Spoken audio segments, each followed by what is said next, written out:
welcome to IIFL Markets. ESG Risk Assessments and Insights is India's first ESG rating company with an India-specific assessment framework. Launched in January 2021, this company draws from the experience of its parent entity, Equate Ratings and Research Limited. Today, we have with us Mr. Sankar Chakraborty, Chairman, ESG Risk AI. Welcome to IIFL Market, Sankar. He is wishing you and your team the best of health and wellness. Thank you, Sheetal, for welcoming me. Okay, so first up, help us understand what is the purpose of getting into ESG ratings. Right. So, all of us has become very, very aware of the environmental, social, and various other kind of impact that corporates cause around itself. Given this circumstance, what we are seeing is that as new people are becoming investors in companies, as companies are becoming more aware about their environments, they are considering ESG as one of the most important parameter to decide investment decisions. This is what has been the driving factor for our decision to get into ESG, because ESG is the least, it's a least developed area in terms of investments. If you look at credit ratings has a history of more than 150 years. The concept of ratings came up with railroad bonds in US way back in 1840s. And from then, this model has been perfected, and there has been huge amount of data that is now available on the side of credit ratings. Now, ESG is a concept which is not even a decade old. The multilateral bodies has started toying with the idea about a decade back. ESG ratings has been made available probably 2-3 years back to the investors, and therefore this area requires a lot of standardization, a lot of development of models. And this is what we thought is a good time for us to contribute through modeling, through data, through information, and finally through ratings. Right. So help us understand, what is the size of this opportunity in terms of, I understand that in India it is still very nascent and, maybe the top 1,000 companies are doing it, maybe not beyond that. Help us understand the opportunity. So when we talk about top 1,000 companies, the opportunity is very interesting because the regulator, in this case SEBI, has come up with a new guideline which is known as BRSR, Business Responsibility Disclosures, which has been revamped from what it used to be earlier. So there was a business BRR guideline which was already available, which applied to the top companies. But now these enhanced disclosure standards which SEBI has come up with will apply to top 1,000 companies. Now this enables us to access data without going to the companies, because companies will have to make it public and we can source this data from public domain. The disclosure norms are very extensive. So at today's date, whatever we will get through these disclosures is fairly comprehensive. But the opportunity doesn't end with the top 1,000 companies, because the top 1,000 companies are slightly evolved companies. They have evolved finance departments, they have investor relations departments. So obviously they can afford and they will invest in making themselves ESG compliant. And also, their shareholders are already very mature, and they will demand the companies to walk the talk. However, there are innumerable number of privately held companies and the companies which are beyond these 1,000 companies who will not come under the BRSR guidelines, but they will have to prepare themselves, right? So all the companies, the unlisted companies will want to list themselves. Listed companies, but not in top 1,000, will want to break into the top 1,000 league, and therefore they will have to understand where they stand. that also is something that we are looking at as an opportunity. So how many companies are covered within your rating universe right now? At this point of time, we are rating about 500 top 500 companies by market capitalization in National Stock Exchange. We plan to increase it to 1,000 companies. If all of our plans go right, by December, I will be able to provide top 1,000 companies ratings. Parallelly, we will start rating the unlisted companies as well sometime around July or August. Okay, that's nice. So, help me understand now. There are others like Sustainalytics, MSCI, who also provide ESG scores and ratings. So, how are you differentiating the company vis-a-vis these? Because anybody who uses these scores, essentially the mutual fund and institutional investors, they have access to all three. So, yeah. One aspect of ESG Risk AI's uniqueness is its focus on India.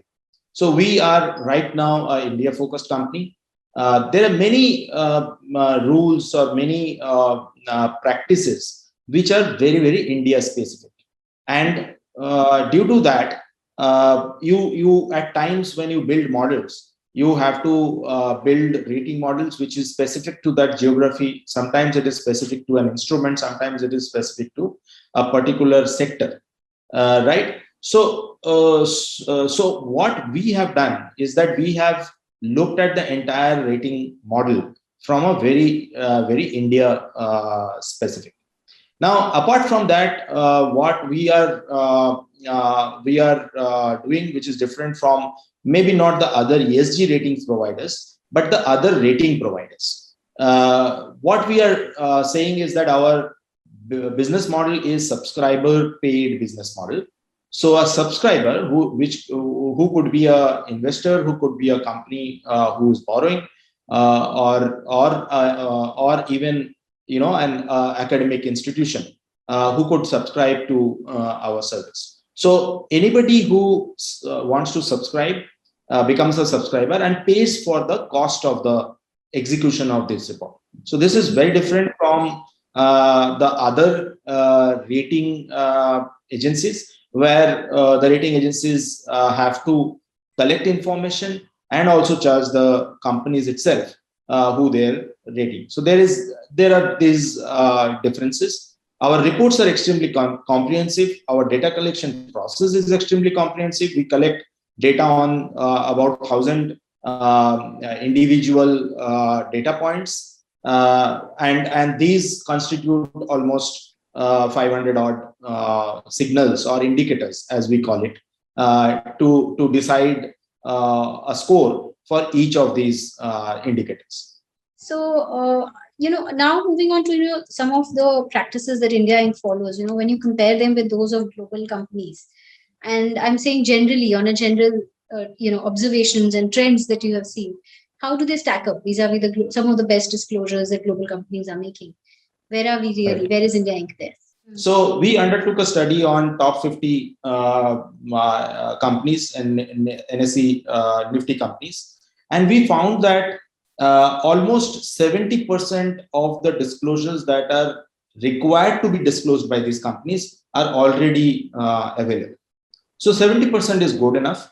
I think Indian companies. What is very encouraging is that ESG as a prime investment concept is not yet there in India, right? So if you look at Canada or Scandinavian countries, 50% of all funds are being invested based on ESG factors or ESG parameters. If you look at US, Japan, they're in the range of 18 to 20% of all investments. So India is nowhere near that at this point of time. Some estimates say that it could be probably around 5 to 7% at this point of time, which is invested with some kind of ESG factor or ESG parameter, loosely speaking. So India has not yet gone to the level where an investor is seeking this information like they are doing in Canada or Scandinavian countries. But despite the fact that companies are themselves disclosing a large amount of information and are already in line with the BRR guidelines, is a very encouraging fact. And what can be noted here is that India has a very, very ancient culture of philanthropy. So you have a very ancient culture of philanthropy, and the CSR guidelines has also become very, very mature. So most of the companies are complying with that. So these are the things which has set the pace for companies to adopt ESG in their business practices. I have received calls from basmati rice manufacturers in trying to understand how they can improve their ESG footprint. So this is here to stay. Right. So, one follow up there. I was talking the other day to one of the fund managers of an ESG fund, and Right. he alluded to the fact that there is some amount of greenwashing also happening in the Indian companies.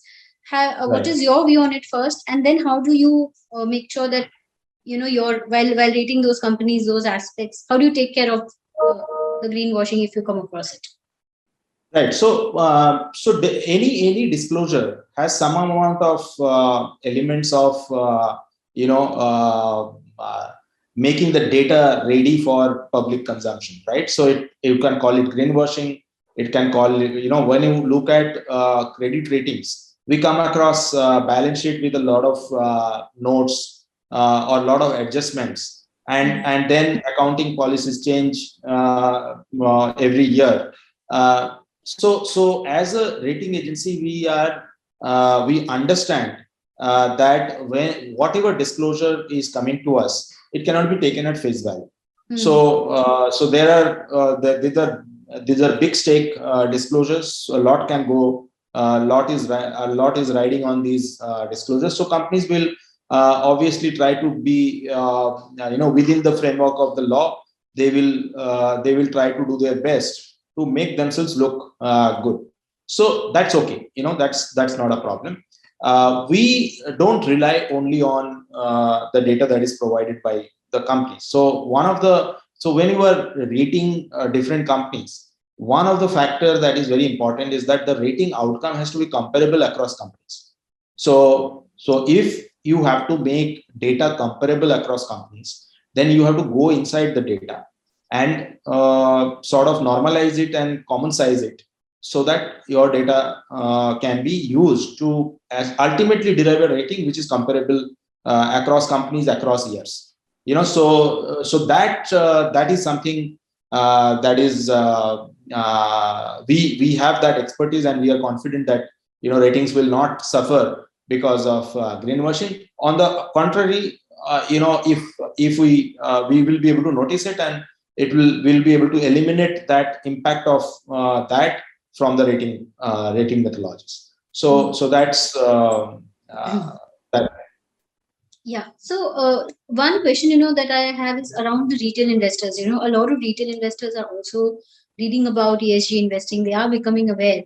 But the fact that ESG investing is a bit more evolved form of and more specialized form of investing and even reporting to that extent. Right. Is there a plan to make at least some basic ratings or discoveries available for retail public? Because that would help them Right. in doing ESG investing. Right. This is a very interesting, topic. India has seen a boom in terms of participation of retail investors in the equity markets. Personally speaking, when I first gave my funds to a portfolio manager, and the portfolio manager asked me which kind of companies you want to blacklist from your portfolio. I At that time I didn't understand the ESG terminology, but I was very clear that I don't want to invest my money in oil companies. I don't want to invest my money in tobacco companies and so on and so forth. So ESG, a basic standards of ethics and principles was there. Now what we are doing is that we are framing it up in a concept which is very, very structured. That's the only difference. Now, obviously, there will be a lot of interest amongst the retail investors. And after our product is launched for the institutional segment, which is essentially banks and corporates and mutual funds, hopefully, immediately after that, we will release a one-page note on ESG for the public to consume, which will be available free of cost to general public. But this will not be before September of this year. Right. Understood. So we've seen in India, regulators have proactively, pushed Indian companies towards better ESG practices and disclosures. A lot of work has already been done there. But according to you, do you think, some 2-3 measures or something that you think is required in the future, maybe, which would further help in inculcating these practices and making sure it flows, right to the bottom when it comes to corporates and across the entire chain? Right. So one of the important thing is that India is a country of limited resources. We all know that we have a huge population, we have large number of companies, and the resources which are available to these companies in the form of capital or in the form of subsidies or some benefits or some government facilities, it always is less than what is necessary. So that's given. Now, in these circumstances, when you have to choose that who gets the facility and who doesn't, it has to be based on certain framework. So when you lend to a company, how much interest he has to pay can be decided by the rating of that company. Similarly, ESG can also play a role in that. We are not yet at a level where ESG rating by itself can decide the interest rate of a loan, because obviously, credit rating is going to be important for that. But for all other practices, I think it is important to for various stakeholders to consider ESG rating to decide between who gets the facility and who doesn't get the facility. Now, another important aspect of ESG is that the ESG risk is eventually going to convert into credit risk. So ESG is primarily right now used by equity investors. So it's a tool for investments. But if you look at long-term credit, and if you look at most of the credit failures that has taken place, all these NPAs that has taken place in the last 4 or 5 years, you will see that the underlying cause lies in governance in most cases, and in many cases it was environment and social failures on the company's part. And going forward, we are going to see, if what we are hearing about climate risk, India being a agricultural economy, predominantly agricultural economy, India having a large coastline and highly populated coastline, climate related risks are going to be very, very pronounced. Eventually, if the companies don't make themselves resilient to this risk, they will suffer from this, and their ability to repay will become diminished. So ESG risk can be embedded into the credit rating process also. It will require more research, it will require some amount of investments, but we are committed to that. In due course, our rating methodology, our models will incorporate ESG risk into the rating model itself. And we are preparing for that. Similarly, if we are doing it, banks has to also understand this aspect of ESG risk. So these are things which will make the model usable, which will make the model beneficial to the various parties. Mm-hmm. So in your experience and your analysis, so far with Indian corporates on ESG, what were the top sectors or companies which you think really stood out in terms of their ESG practices? See, banks are doing fair bit of their part in terms of ESG. In fact, sector, it is very difficult to talk about sectors because in every sector there are ESG champions. Even in oil sector, you have a ESG champion. In case of tobacco, for example, a highly debated topic, but one Indian tobacco company clearly stands out in terms of their ESG practices, and that's a very encouraging sign. You may the world needs many products and many services which may not be entirely clean, right? So I'm not saying that tobacco is a product which is needed by the world. It is just there, right? But there is oil. Oil is something that world is going to need for some time. Coal is something, coal based energy, at least India is going to need for some more time. You cannot overnight discard them, and it's not practical.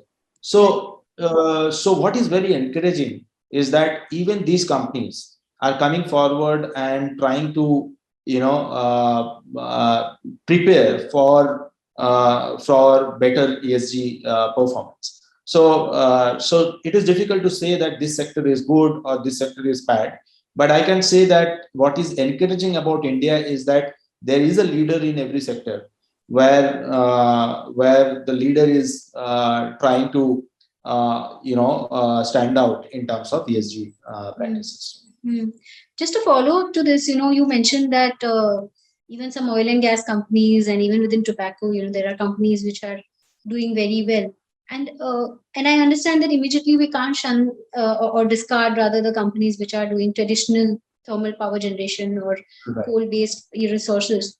But do you see over a longish period, 5, 10, 15 years, maybe these traditional and not so environment friendly business models and exploratory business models, these kind of models being paving way for something more like solar energy or something more, renewable energies, those kind of businesses? Yeah, so we see it panning out in both ways. Coal and oil is not going to go out of business in 1 decade's time. If it does, it will happen in 50 or 60 years, and not before that. Okay. The second thing about coal, and there is one way of achieving less emissions is to eliminate coal and oil. But another way is to innovate and absorb the carbon emitted by these industries. Come up with new technologies and reducing the harmful emissions to a acceptable level.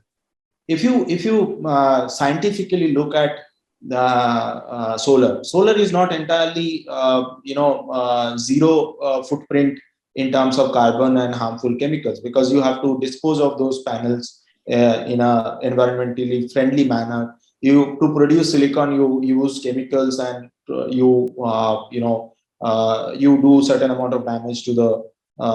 So it is not a straightforward and simple answer that you replace coal with nuclear or solar, and it by default it becomes cleaner, or by default it becomes ESG compliant. No, that is not the case. What we believe is that the awareness of ESG and the fact that ESG will get embedded into decision making with the regulators, with the investors, what it will lead to is further innovation in making businesses cleaner. So in 50, 60 years time, what we will see, and 50, 60 years is not a very long time frame, because if you look at credit rating is a concept which is, as I said, more than 150 or 170 year old, and therefore ESG, the concept of ESG based investing is going to be here around for quite some time. And in that time frame, 50, 60 years is not much. And after 50 years, we may see oil and coal still remaining, but the innovations and technology becoming so advanced that absorbing that carbon emission or reducing the harmful emissions as a byproduct of these carbon emissions reaches a level where the impact of coal and oil on on the environment is equivalent to that of an alternative, or the alternatives can also become very, very advanced, and therefore people may start accepting the alternative because it is cheaper, it is better than it is. So how it will pan out, we don't know. And for me to predict it is, I don't have, I cannot claim that I have ability to see future. But what I can say for sure is that for the first time in the history of mankind, there is an incentive structure available for the companies to adopt best practices and improve the way things operate. Now, this incentive structure was not there in the late 80s or early 80s. If you tried to be cleaner in terms of business, most likely your profitability would have gone down, right? So you would have incentivized to run a dirty business, right? Today, that is not the case. Today, things are quickly getting adopted in a manner that the cost of running a business dirty is far more than otherwise. So that incentivization comes through many things, and one part of that is ratings, and which is where our contribution will be.